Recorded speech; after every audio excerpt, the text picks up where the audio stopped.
కేంద్ర మంత్రి దత్తాత్రేయ మహిళా దినోత్సవాన్ని ఘనంగా నిర్వహించారు. వివిధ రంగాల్లో విశిష్ట సేవలు అందిస్తున్న మహిళలు వారి సమస్యలపై చర్చించారు. మహిళలకు పురుషులతో సమానంగా జీతాలు, వస్తువులు కల్పించాలని డిమాండ్ చేశారు. కేంద్రంలో మహిళా బిల్లు తీసుకొస్తే టీఆర్ఎస్ పూర్తిగా సహకరిస్తుందన్నారు ఎంపీ కవిత. ఈ కార్యక్రమానికి డిప్యూటీ స్పీకర్ పద్మా దేవేందర్ రెడ్డి, జాతీయ మహిళా శిశు సంక్షేమ సభ్యురాలు శాంతా సిన్హాతో పాటు పలువురు క్రీడాకారులు హాజరయ్యారు. ఎందుకంటే జాతీయ స్థాయిగా పీఠముడి చదువుకోవచ్చు రెసిడెన్షియల్ కాలేజెస్ లో అని చెప్పింది, కానీ అవి సరిపోవు.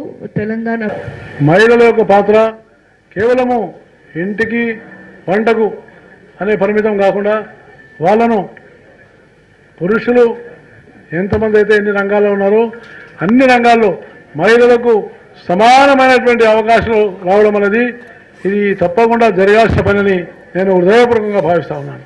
మహిళ స్వతంత్రంగా నిర్ణయం చేసేటటువంటి ఒక అనుకూలమైన వాతావరణం సమాజం నిర్మాణం చేయాలి.